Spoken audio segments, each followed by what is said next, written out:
we are ultimately human. We're not AI, we're not robots, we are humans, and we have a unique role in this society. We should be glorified for what we do in trying to preserve our Constitution and this Bill of Rights that is so sacred to us.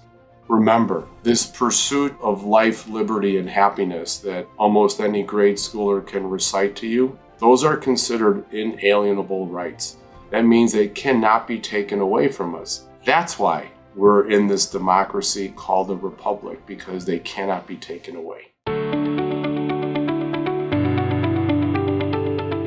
Welcome to Trial Lawyer View, the podcast dedicated to the fierce yet compassionate lawyers who fight every day for justice in the courtroom. Our guests are top trial lawyers and their firms who share their stories and experiences, offering valuable insights into their journey, as well as expert guests who provide actionable strategies and practical tips for personal injury lawyers looking to optimize their operations, enhance client service, and drive growth in their practices.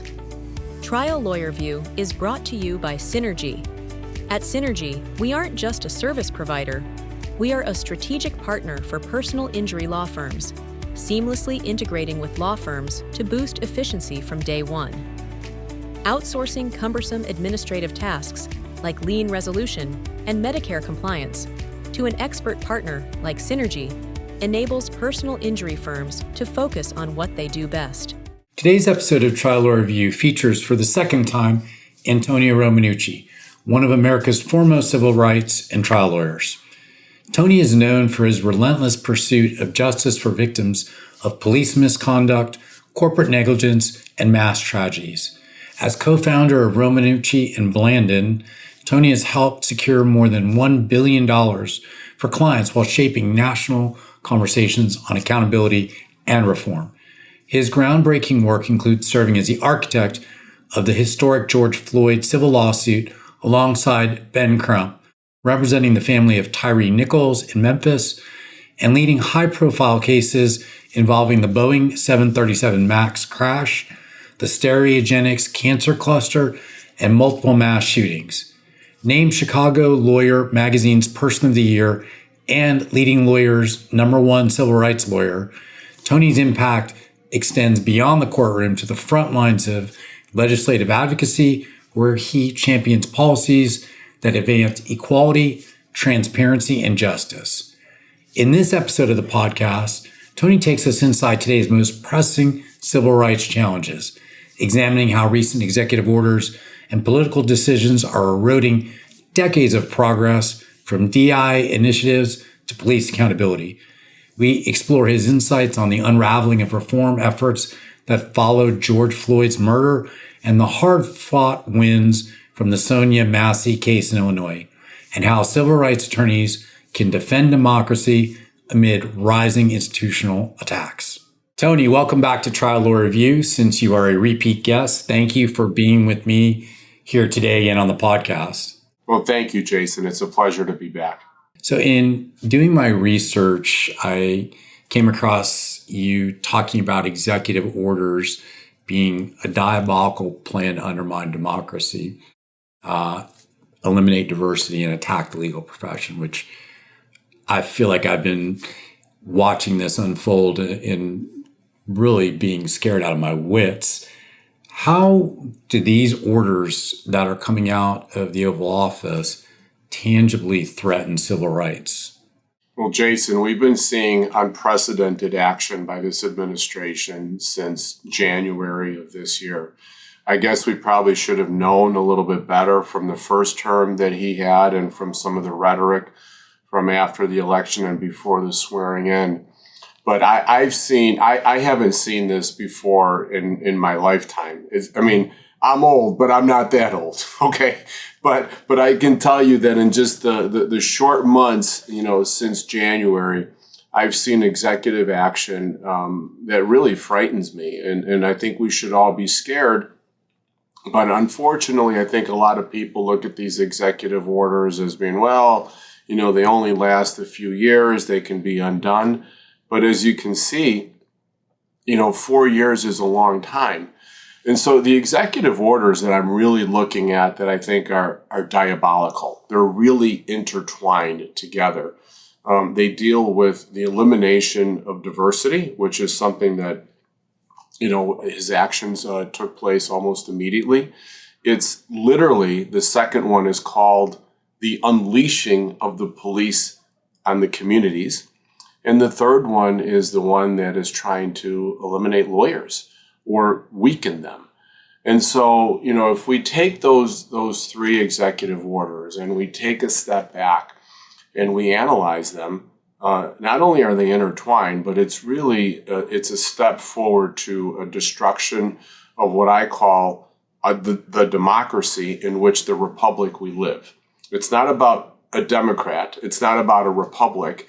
It's about the democracy in the republic in which we live. And so the elimination of diversity, I think, is very consequential because, we lived in some very dangerous times, over the last couple of 100 years. We eliminated slavery. We enabled the Civil Rights Act of 1964. 10 years before that, Brown versus Board of Education, where we tried to eliminate the separate but equal, where it was, okay, if you're black or brown, you can go drink out of that fountain. It's good. You can drink water, but just don't drink out of my fountain. You can ride on that bus, but just don't ride on my bus. We made progress towards humanizing our society as opposed to separating or segregating it.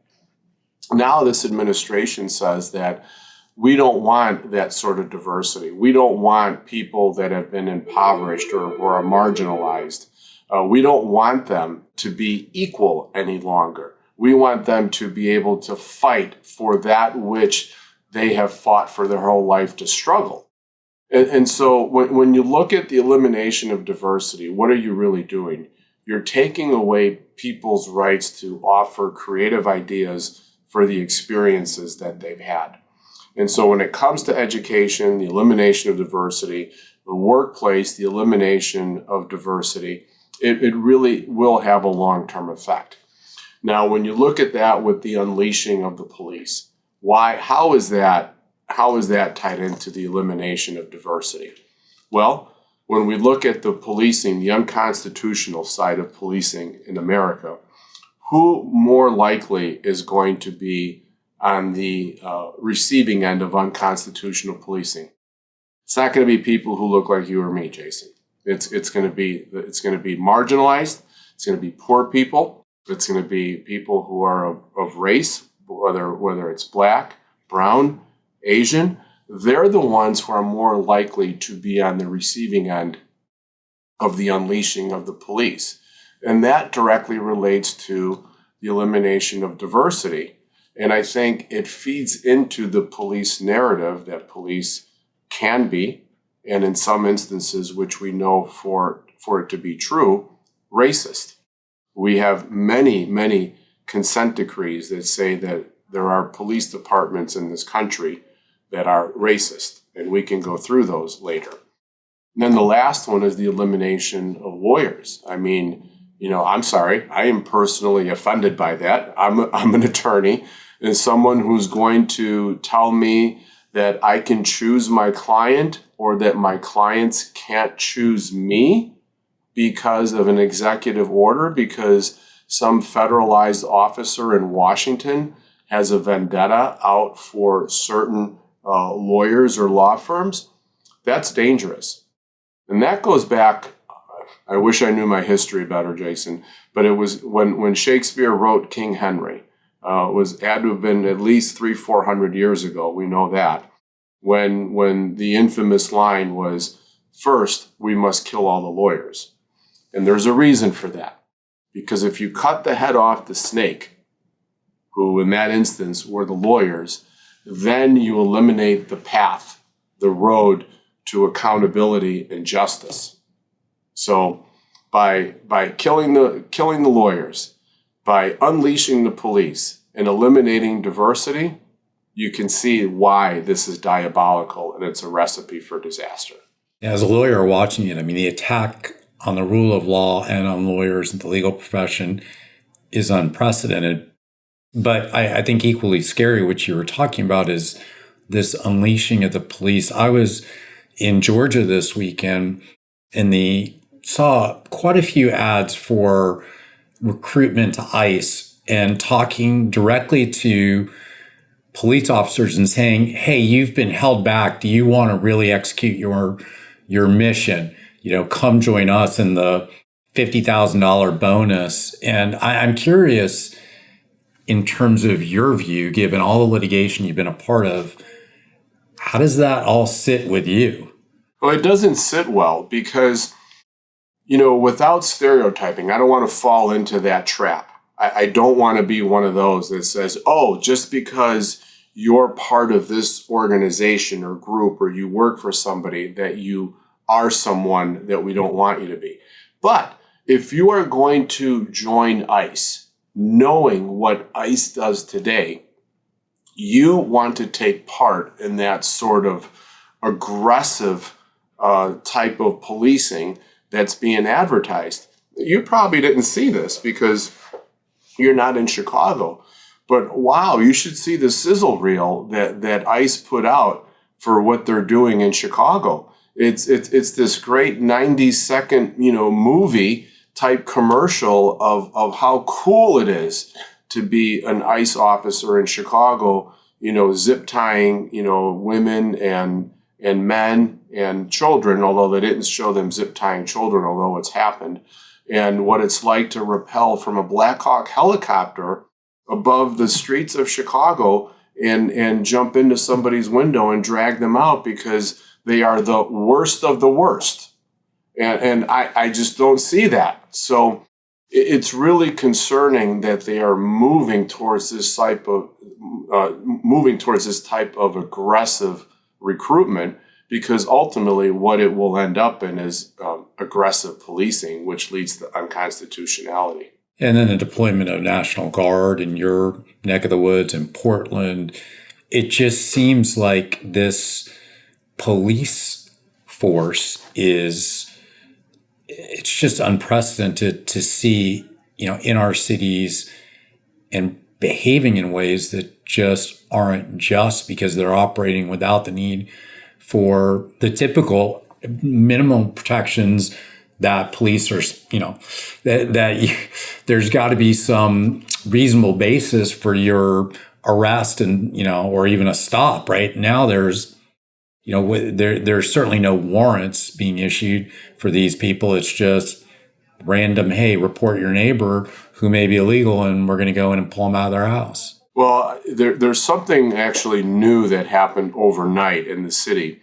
One of our federal judges issued an order, which I haven't had a chance yet to read because it's so new. And so hopefully I get this all right, but it was Judge Cummings who issued this order here in the Northern District of Chicago that has barred ICE from warrantless arrests. Because what they were doing, they were actually walking around with blank pieces of paper, with blank warrant forms. And they were trying to get around the issue of probable cause by issuing, warrants on the spot. So you can see the danger, the narratives that have to be created in order to justify a warrant, in order to detain somebody, or in fact detain somebody without a warrant, which has been happening. Well, I read a quote from you that democracy should never be weaponized, and that lawyers, I think is what you were saying, are the guardians who hold the short sword and shield for democracy. And I'm curious about your view in terms of the role of lawyers and civil rights lawyers in sustaining a fight when the institutions meant to protect justice are under such political and legal assault, what we were just talking about. And then, as well, the role that trial lawyers can play in resisting the executive overreach that's going on right now. What I've seen is this, Jason, and it certainly relates particularly to lawyers, but I want to expand that population just a little bit. The way I see it, there are very few avenues for relief for what's happening right now. And we have to in my view, again, because this is my opinion, but it's a strong one, is that our state governors, our city mayors, and the legal system, that is the only path, that is the roadblock or the mechanism that we have to stop unconstitutional or illegal orders. And so without lawyers, Governor Pritzker can say, hey, we're going to stop President Trump. But without our Attorney General, Kwame Raoul, who to file that lawsuit, it's not going to happen. And it's not going to happen without the private side of the industry, which I happen to be on the private side, not the public side. Our Attorney General, Kwame Raoul, is certainly on the public side. But we have a role in all of this also. We have a role to stop the aggressive abuses. So when we see uses of excessive force against individuals, state actors on individuals, that's where the private side can come in and also, file those lawsuits to stop the aggression. And I don't want to say I'm happy to do that, but when there's opportunity for me to make that difference, I will do that. And so that's why we're both guardians. We have the sword, but we're also, holding up the shield at the same time. Sean Dominic on the podcast not too long ago, and we were talking a bit about the important role that trial lawyers are playing and are going to continue to play as this unfortunately persists for probably the remainder of his term. And hopefully that's it. But who knows, what's going to happen at the end of his term in terms of a continued grasp for power and what they've been doing, which to me is trying to consolidate power in the executive branch. Oh, there's no doubt about that. There's no doubt about that. Just if you eliminate, we can have this discussion all day, but when you look at these cabinet meetings, and all it really is it's like what I said before. It's one sizzle reel after another. It's one pump fisting after another. It's not really a cabinet. They're just all of his cheerleaders and making sure that they prop him up and defend him and continue to perpetuate lies. Let's talk a bit about what's going on in terms of the state of the law as it relates to police and their conduct, because that's one of the areas where you've made a tremendous impact nationally.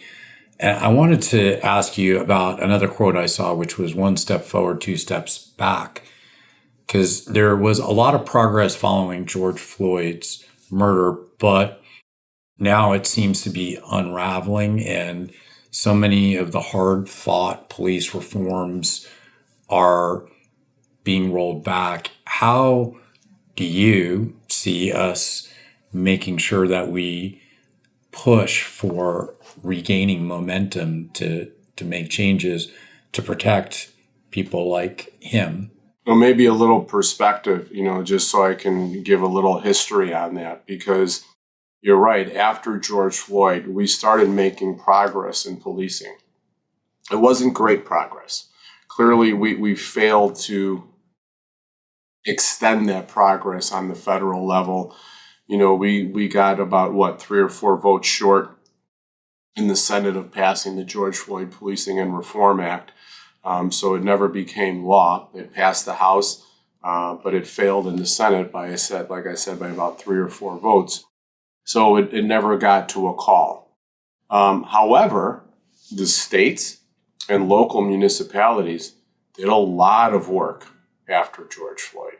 They did a lot of work in order to ensure that policing not only was being done constitutionally, but that a lot of the abuses and excessive force that we thought were normalized were taken away. And in George Floyd, it was obviously neck holds, but specifically George's, even though it was a neck hold, was more of a carotid artery neck hold. It was a specific type. So when Derek Chauvin, kneeled on George, it was a specific type of neck restraint or neck hold. It wasn't so much of a choke hold, But he knew that by cutting off the blood flow to the carotid artery, that eventually something would happen. The individual would pass out, the citizen would pass out if you release in enough time, or if you kept enough pressure on, they would die. And that's what happened. So a lot of states and municipalities banned that type of hold, which was a very good thing for policing. So that was just only one step that we had taken. There were many others that were taken, like, for example, even just in stop and frisk. We have made a lot of progress in Chicago and Illinois on what constituted a proper legal stop and frisk, as opposed to stopping literally millions of people, millions, and that's not an exaggeration. And not one of them was ever arrested. It was a catch and release, just to see whether or not they were had committed or maybe about to commit a crime. And those were all done without reasonable, articulable suspicion. And so we were making progress. So a year ago, Jason, when I was, touring the country, presenting to various bar associations and other types of groups, I was talking about that progress. However, my presentation over the last 6 months has changed, and it changed exactly to what you said it was. And that's, one step forward, two steps back. Whatever progress we made, we're seeing now it's harder to keep, and it's being whittled away by this administration.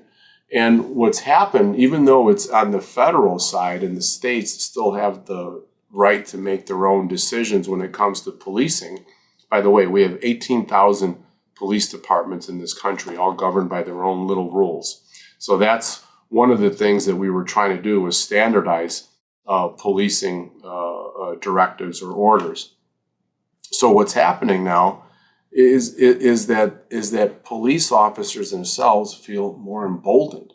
So I'm seeing this tremendous uptick in people who are calling, or people who tell me, or I hear anecdotally, that their rights are being violated. And I see that increasing now to a point where I can see it's making a difference. So that's why it's one step forward, two steps back now. In preparing for the podcast, I had read a little bit about the rollback and abandonment of some of the federal consent decrees that have kept police departments under oversight.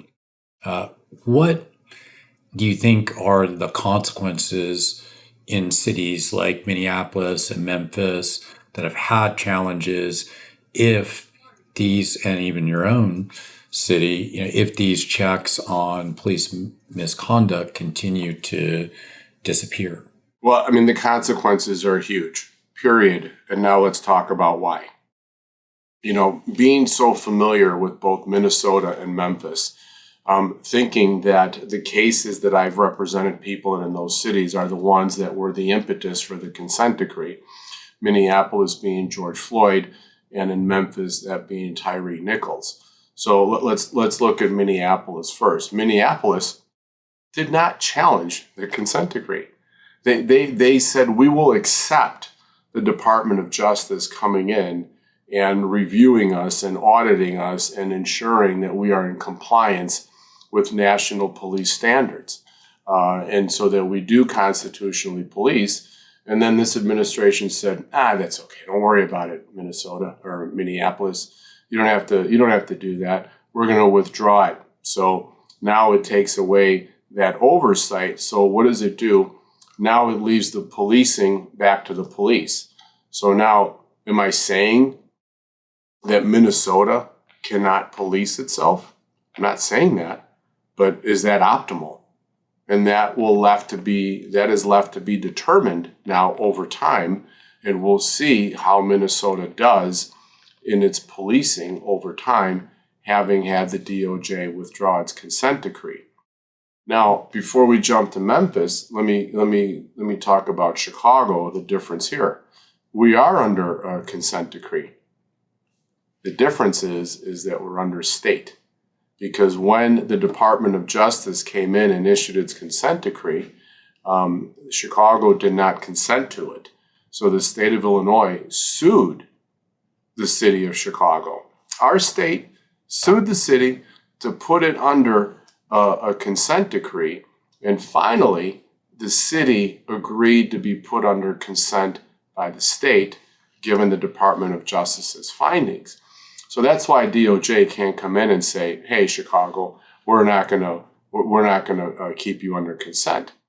Now in Memphis, where I think it's a much more slippery slope, because the Department of Justice came out with this pattern and practice report in December of 2024. By April or May of 2025, the Department of Justice said, we are withdrawing our patterns and practice report. So Memphis declined to be put under a consent, right? They didn't want it to be put under a consent decree, maybe being prescient, knowing that this administration was going to come in and they didn't need to. And so the consequences are that once again, now Memphis is left to policing itself. And we know that Memphis has some problems. We can see that from one case alone, from Tyree Nichols. Whether or not there's a pattern in practice amongst other cases or amongst a wider pattern in practice, that's to be determined. We don't know that yet.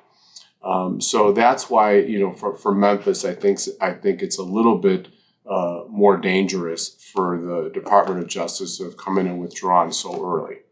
Minnesota wanted to be put under consent, so they had the desire to change.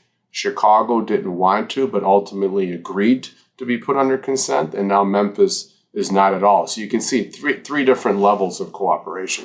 I wanted to ask you about a case that you've been deeply involved in, which is Sonia Massey, and it led to a landmark police hiring reform in your home state. What did the tragedy of her case reveal about the systemic flaws in law enforcement hiring, and how is Illinois' new model something that could be a template for national accountability?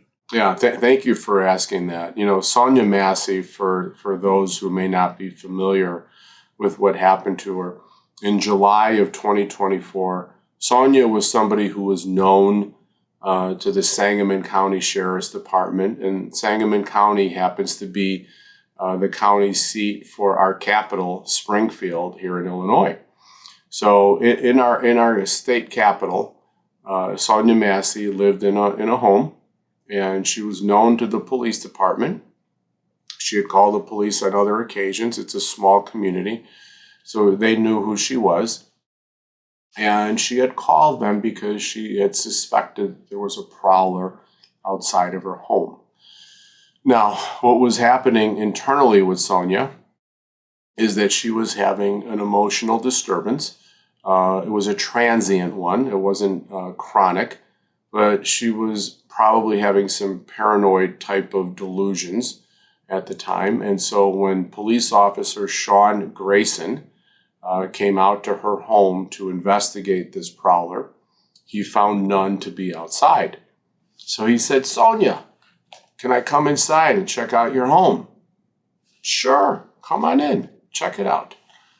And so Sonia had a pot of hot water on the stove, and I guess it was close or near to a boil.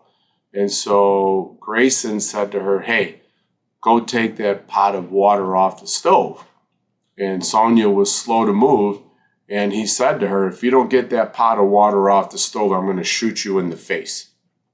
And within about 3 seconds of him saying that, because she didn't move quickly enough to remove it, he shot her right in the face. He put one right beneath her eye, and it killed her. It was literally, it was a headshot, and it was a one and done for this poor lady who was looking for help.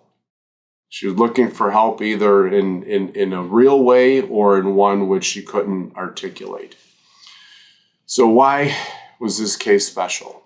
Well, it turns out that Sean Grayson, I'm pretty sure I'm right here, within the 4 years before he had shot at Sonia Massey, had been with 5 different police departments. And with each police department, there was either a good cause or a near good cause for termination. He was either insubordinate, he was driving drunk not once but twice. He had violated other rules within the department. And so he was going from department to department, and ultimately he wound up with the Sangamon County Sheriff, who hired him. And whether he knew about these past problems, that's an issue, but hired him. And so what happened is when Ben Crump and I got retained to represent the family, we committed ourselves, Ben and I committed ourselves that we ain't leaving this case until there is some substantive action here. And so we crafted legislation, helped, the state legislator worked very, very hard. Senator Doris Turner, State Senator Chris Welch and Cam Buckner, Don Harmon, all of these people worked so hard to put together this legislation that started filling holes where we thought we needed most. And the part that Ben and I concentrated on was the portion with hiring practices, that you just can't keep sending somebody from department to department until, somebody lands on their feet. Had somebody done their due diligence and obtained the entirety of this man's record, you wouldn't hire him. I don't know any employer. Why have a police department? Here, barbers need licenses, and police officers in our state don't need licenses. They need to be accredited, but not licensed. And so here, Sean Grayson was given literally the grace to go, carry a gun on his hip and have a shield on his chest and a badge on his arm that says that if I think that you're causing bodily harm or you're a threat to me or others, I can shoot and kill you, right? That's the license to kill. That is literally the license to kill that police officers have, and you cannot abuse it. And he abused it by killing a innocent person. And just so your listeners know, for whenever you publish this, but I believe today is the 9th. I believe in 13 days, Sean Grayson will be heading to criminal trial. This will get released probably the start of next year because we're recording a little bit in advance. So that will now then be determined by the time of release. Perfect. The end result of his criminal trial. Yeah, by then your listeners will know. It's scary, because you do see this, like, for example, bad doctors and medical boards covering up and sweeping things under the rug and letting doctors that shouldn't be practicing practice. And equally as scary to see and hear about police, and maybe even that much more scary because of something like this being the end result of a failure in the system to recognize someone that should simply not ever wear a badge. Right. Look, you made a very interesting analogy. Not all doctors are surgeons, but let's assume that we're talking about surgeons and a doctor in the instance that he has a scalpel in his hand. Well, a scalpel is a deadly weapon. A gun is a deadly weapon also. A doctor's first oath under the Hippocratic Oath is to do no harm. That doctor, if they become negligent during their surgery, there very likely is never that intent to harm. It's a different type of standard. I would hate to hear of a doctor using a scalpel intentionally to harm somebody. I've never heard that. But when you're putting your finger, when you unholster that gun, and then you put that finger, your index finger on the trigger, you raise it and aim it, squeeze the trigger, there are a lot of conscious actions that have to take place, even though they can happen very quickly, before that bullet leaves the chamber and lands in somebody like Sonia Massey. So the intent to shoot is there. The intent to discharge that bullet is there. And whenever the officers are told, if you're going to use that gun, you have to assume that you're going to kill someone. Yeah, so you've handled high-profile cases like the Tyree Nichols case you referenced and George Floyd, where you've had to balance civil rights litigation with ongoing criminal trials. How do you navigate the tension between what can be public outrage going on over what happened with the police conduct, media narratives, but also a need to preserve the integrity of both the civil and criminal proceedings? That just seems like a really tight rope to walk, narrow. Yeah, it has become a tightrope to walk because the elevation, right? The elevation of the nature of these cases is heightened. They've risen to such a level where the spotlight is on you with these cases. So when you look at George Floyd, not only looking at what happened to George Floyd, May 25th, 2020, we're about 2.5 months into our shutdown. It's a brutal time. Everybody's watching their TV to look at how many COVID counts there are for the day, how many people have died for the day. You can watch whatever your favorite news channel is, but people were watching TV, and so they were when George Floyd was murdered.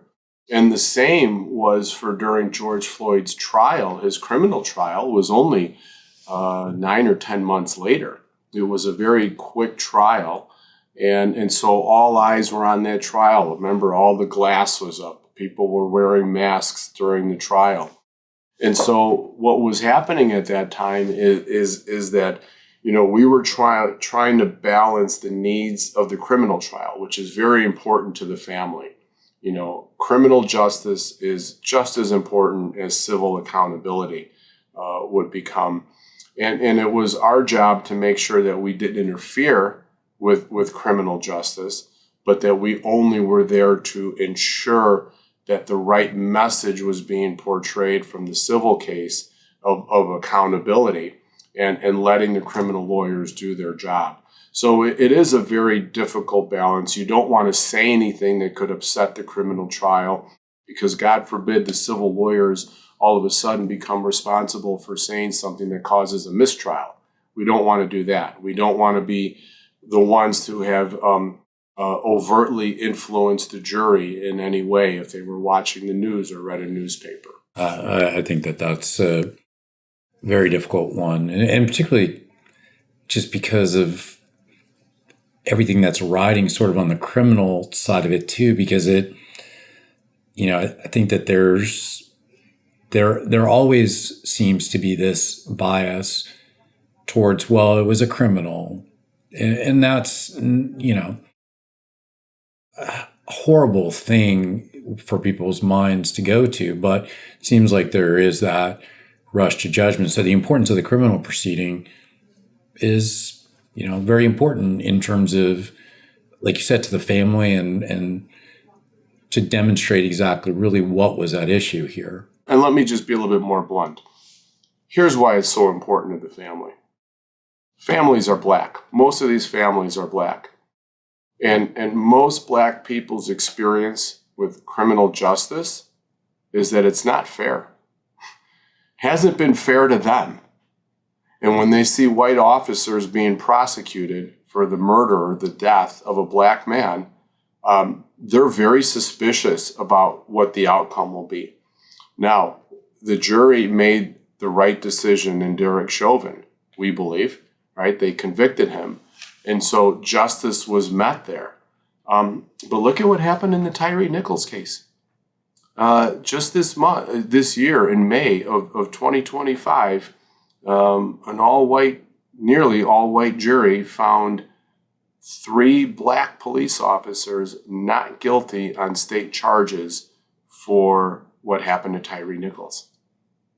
So you can understand why there is suspicion and doubt because it still exists. And both cases obviously caught on video.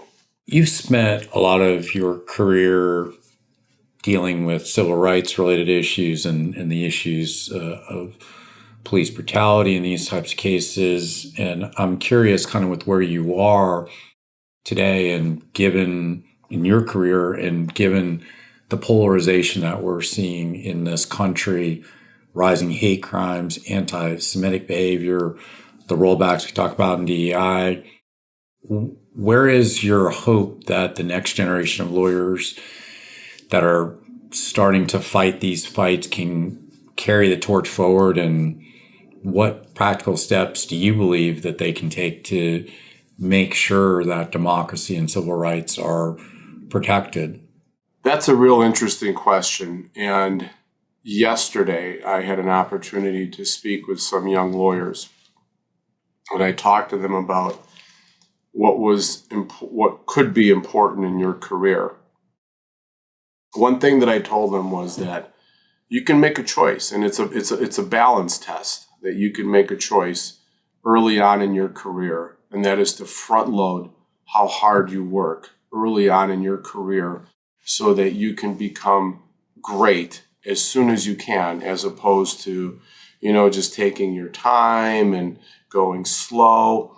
I did not go slow. I front loaded my career very early. I went out of the gate working hard, and I've been working hard ever since.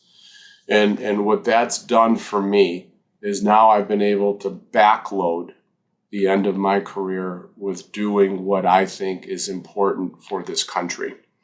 I still have a law firm to run. I have, dozens and dozens of employees, but they all buy into what it is that we are doing here, and that we are meting out justice. We are seeking accountability. Really, we are humans. Lawyers are humans, and we help humans. And we can't lose the fact that we are humans in what I'm going to repeat, living in a democracy inside of a republic. And so I feel that by having front-loaded myself so early, that I created this machine now at the back end of my career where I'm able to help people out in hopefully a more magnanimous way had I not front-loaded my career. So the advice I give to young lawyers is you have choices to make. And you're not going to make a wrong choice. You're going to make the choice that's going to make you happiest. But looking back, I don't regret what I've done. Has it been exhausting? Have I missed a couple of important events in my life? Have I had to cut short many vacations and trips? Yes. But looking back, it's all been worthwhile because I know I've done something for someone's good. And although I'm not a doctor, I'm not healing patients, but I'm helping out in a way that I know that I can with my law license. You've made an incredible impact in some really landmark cases. And so in wrapping up today, as a lawyer who's been at the forefront of civil rights, police misconduct, and other civil issues, what's your view as a trial lawyer handling those types of cases? And I ask this at the conclusion of everyone, open-ended, talk about whatever you want to take us home and end the episode today. Yeah. Well, look, I look at ourselves as unicorns, Jason. I mean, we're a type of person that when I talk to young lawyers, when I go back to my alma mater and I speak to the law students, I said, this is the greatest, most impressive gift you can ever give yourself is to get your law license. There is no other profession in the world where one day you're going to be able to step up in front of a judge and say, good morning, Your Honor. My name is Tony Romanucci, and I represent Jason Lazarus. And you are the one speaking for somebody else in a way that that judge will trust what you say is the truth. And if you marry it with the law, you leave the courtroom with your victory. There's nowhere else where you can do that, where you can be literally a representative for another human. And that's why when I go back to, we are ultimately human. We're not AI, we're not robots, we are humans, and we have a unique role in this society. and we should not be killed. We should be glorified for what we do in trying to preserve our Constitution and this Bill of Rights that is so sacred to us. Remember, this pursuit of life, liberty, and happiness that almost any grade schooler can recite to you, those are considered inalienable rights. That means they cannot be taken away from us. That's why we're in this democracy called a republic, because they cannot be taken away. Very well said. And I've always been interested in the civil rights area, dating back to law school. My favorite professor at Florida State was Steve Guy, who unfortunately is dead. He wound up with ALS, but he just made this area so interesting to me, and loved spending my time in law school studying this area. And it's impressive to see what you've accomplished. I'm thankful that I still get the chance in Medicaid lien resolution hearings here in Florida to represent someone that's been injured and try and get their Medicaid liens reduced. Not quite the same level as what you do, but getting that opportunity to represent them, as you said, and hopefully help that person or their family in some form or fashion is an incredible honor and a great responsibility. It's gratifying, and I'm glad that we're part of that clan. Thank you again for joining me today. If anyone has questions about anything in today's episode, what's the best way to get in touch with you? Best way is always email or phone, and the email is aromanucci@rblaw.net, and phone is 312-253-8600. That's my direct line. I think you heard it ring. We did. We'll include that all in the show notes, and thank you everybody for tuning into another episode, and we'll see everybody on the next episode of Trial Lawyer View. Thanks, Jason. Here is another episode of Trial Lawyer View. We hope you enjoy today's guest and discussion. Tune in to our next episode for more helpful insights from fellow trial lawyers and practice experts. This podcast is brought to you by Synergy. Visit partnerwithsynergy.com to learn more about how Synergy can free your firm to focus on what it does best.